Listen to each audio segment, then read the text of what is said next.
வணக்கம். இன்றைக்கி ஜானூஸ் கிச்சனில் டீ டைம் ஸ்நாக்காக கீரை மசால் வடை செய்யலாம். நான் அதுக்காக 1/4 கிலோ அளவுக்கு கடலைப்பருப்பு எடுத்திருந்தேன். அதை நல்லா கழுவிட்டு 3 மணி நேரத்துக்கு ஊற வச்சுக்கினேன். அது ஊறினதுக்கப்புறம் அதை மிக்ஸி ஜாரில் சேர்த்துக்கிட்டு அதில் 1 ஸ்பூன் பெருஞ்சீரகமும், டேஸ்ட்டுக்கு தகுந்த மாதிரி உப்பும், காரத்துக்காக 4-5 வரமிளகாவும் சேர்த்துட்டு இந்த மாதிரி கோர்ஸாக அரைச்சிக்கிறேன். அதை ஒரு பிளேட்டுக்கு மாற்றிக்கலாம்.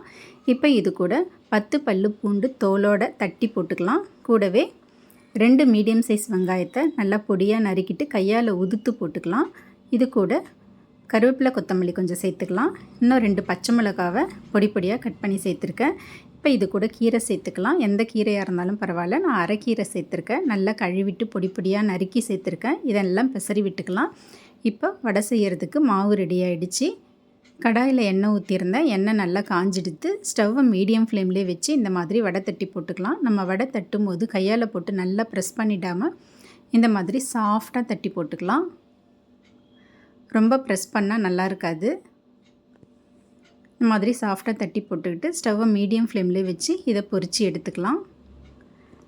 தீ அதிகமாக வச்சா வெளியே கருகிடும். இப்போ திருப்பி போட்டுட்டு 2 பக்கமும் செவக்க விட்டு ஃப்ரை பண்ணி எடுத்துக்கலாம். ரொம்ப நேரம் ஃப்ரை பண்ணாலும் ரொம்ப ஹார்டாகிடும். கரெக்டான பதத்தில் இதை ஃப்ரை பண்ணி எடுத்துக்கலாம்.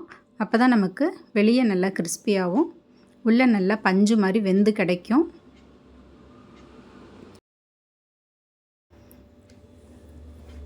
இப்போ நல்லா 2 பக்கமும் செவந்து வந்துருச்சு.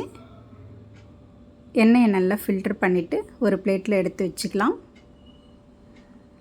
இப்போ இந்த வடை நல்லா கரெக்டான பதத்தோடு இருக்குது. வெளியே நல்லா கிறிஸ்பியாக இருக்கும், உள்ளே சாஃப்டாக இருக்கும். இது ஈவினிங் டைமில் டீயோடு சேர்த்து சாப்பிட்றதுக்கு ரொம்ப நல்லாயிருக்கும். இன்னும் மழை நாள்லலாம் இந்த மாதிரி செஞ்சு சாப்பிட்டா அவ்வளோ அருமையாக இருக்கும் சாப்பிட்றதுக்கு. வீட்டில் பெரியவங்கலேருந்து குழந்தைங்க வரைக்கும் எல்லாம் சாப்பிட்லாம். குழந்தைங்களுக்கு செஞ்சு கொடுக்குற மாதிரி இருந்தால் காரம்லாம் கொஞ்சம் கம்மி பண்ணி செஞ்சு கொடுக்கலாம். இதில் கீரைலாம் சேர்த்துருக்கிறதுனால கொஞ்சம் ஹெல்த்தியாகவும் இருக்கும்.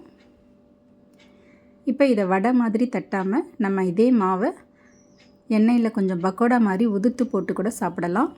இந்த மாதிரி உதுத்து போட்டு நல்லா செவக்க விட்டு கிறிஸ்பியாக வேக வச்சு பக்கோடா மாதிரி கூட சாப்பிடலாம். ரொம்ப டேஸ்ட்டாக இருக்கும். கடைகளில் வாங்கி கொடுக்கறதுக்கு பற்றி வீட்டிலையே நம்ம கொஞ்சம் ஹெல்த்தியாக ஹைஜீனிக்காக இந்த மாதிரி செஞ்சு சாப்பிட்லாம்.